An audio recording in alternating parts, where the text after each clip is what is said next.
치아가 빠지게 되시면 그것들을 이제 이를 다시 이제 수복을 해야 되는데요. 예전 같으면 이제 치아가 있는 경우에는 양쪽 치아를 걸어서 이제 브릿지 보철 치료를 한다든지, 여러 개의 치아가 빠지게 되시면 뭐 부분 틀니를 하신다든지 그런 식으로 이제 치료를 했는데, 이제 요즘에는 임플란트 치료를 많이 하게 됩니다. 잘 아시다시피 임플란트 같은 경우에는 티타늄 금속을 치조골에 이제 식립을 해서 시간이 지나면 이 티타늄 금속이 뼈랑 직접적으로 붙게 됩니다. 그것을 골융합이라고 하는데요. 골융합이 되는 것들을 이용을 해서 원래 내 치아처럼 뿌리가 이제 티타늄 금속 역할을 하면서 그것들 위로 이제 보철물을 올리면 이제 원래 내 치아가 생긴 것처럼 그렇게 사용을 하실 수 있게 되겠습니다. 일반적으로 치아가 빠지게 되면 여러 개 치아가 빠진 경우보다는 뭐 이제 소수의 치아가 빠졌을 때, 그때 이제 임플란트를 하시게 되면 치료도 이제 훨씬 빨리 끝나고 장기적으로 봤을 때 훨씬 더 이제 도움이 되는 경우가 많고요.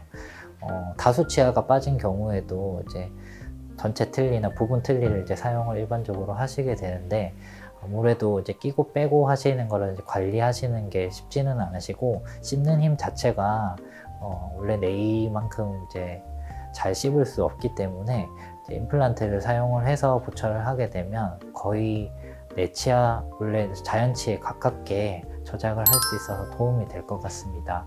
그래서 요즘에는 특별히 질환이 있지 않는 이상은 연령과 상관없이 가능하시거든요. 그래서 뭐 만성 질환이 있으시거나 이제 골다공증이 좀 심한다든지 뭐 특별한 그런 이제 애로가 없는 이상은 연령에 상관없이 충분히 가능하다고 보시면 되겠습니다. 통증 같은 경우는 보통 설명을 드릴 때는 이를 빼는 과정이랑 거의 비슷하다고 설명을 드립니다. 그래서 마취를 하고 다 진행을 하기 때문에 뭐 약간 이제 누른다든지 기호가 왔다 갔다 하는 이런 느낌 같은 것들이 있는데, 대부분의 통증은 없으시고, 이제 이를 빼시고 나서도 이제 마취가 풀리고 나면 어느 정도의 통증은 있으신데, 그것과 거의 비슷하다고 보시면 되겠습니다. 임플란트 일반적으로 진행하는 과정 같은 경우에는 이를 빼시고 나서 보통 한 2, 3개월 정도 잇몸이 아물기를 기다려야 됩니다. 잇몸도 아물고 충분히 치조골이 잇몸뼈가 차오르는 시간까지 좀 기다렸다가 2, 3개월 정도 기다린 후에 잇몸이 잘 아물고 나면 그 부위에 임플란트를 식립을 하고요. 식립을 하고 보통 한 일주일에서 열흘 정도 있다가 실밥을 푸시고, 그 이후에 한 2, 3달 정도 기다렸다가 이제 본을 뜨고 그 위에 이제 보철이 올라간다고 보시면 되겠습니다. 치조골 이식 같은 경우는 치주 질환이 특별히 이제 잇몸뼈가 흡수가 많이 되면서 이제 이가 빠지게 되는 경우에는 이를 빼고 기다린다고 해서 그 부위가 다 잇몸뼈가 원래대로 다 차올라오는 경우가 좀 드물거든요. 그래서 임플란트는 결국에 뼈에 이제 고정을 해서 식립을 하게 되는 건데, 뼈가 아무래도 부족하게 되면 이제 고정력도 약해지고 임플란트가 장기적으로 봤을 때 문제가 생길 수 있기 때문에 임플란트가 잘 고정이 될 수 있도록 잇몸 치조골을, 잇몸뼈를 만들어 준다고 보시면 되겠습니다. 예전 같으면 내 몸에서 채취를 하기도 하고 2차적으로 수술을 해서 이제 많이 그렇게 진행을 했었는데, 요즘엔 제품이 워낙 잘 나오기 때문에 보통 설명을 드릴 때는 재료가 조금 더 들어간다고 설명을 드립니다.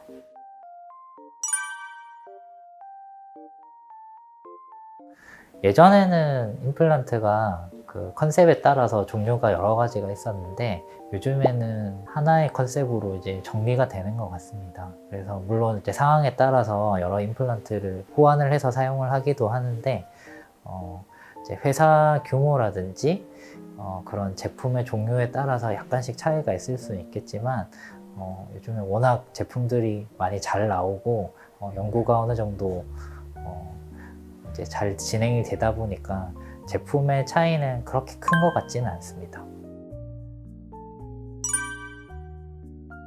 보통 일반적으로 이를 빼시는 거랑 비슷한 상황이기 때문에 첫날과 다음 날까지는 약간씩 부을 수는 있긴 하시거든요. 그래서 보통 이제 차가운 찜질을 일반적으로 권해드리고, 피도 어느 정도 나실 수 있기 때문에 좀 자극적인 음식 드시는 건 조심하시는 게 좋고, 무리한 운동은 안 하시는 게 좋을 거고요. 그리고 뜨거운 음식은 피하시는 게 좋을 것 같습니다. 임플란트를 실패하는 경우가 이제 아주 드물게 있기는 한데, 제가 경험한 바로는 흡연하신 분들에 있어서 실패하는 경우가 좀 많은 것 같습니다. 음주도 물론 좋지는 않지만 흡연하시는 분들 같은 경우에는 임플란트 진행하는 동안이라도 조금 끊는다든지 줄이는 게 이제 좋을 것 같고요. 그리고 만성 질환이 있으시거나 이제 골다공증 있으신 분들 같은 경우에는 실패하는 가능성이 조금 더 높기 때문에 그때는 이제 상의를 충분히 하셔서 진행을 하는 것이 좋을 것 같습니다.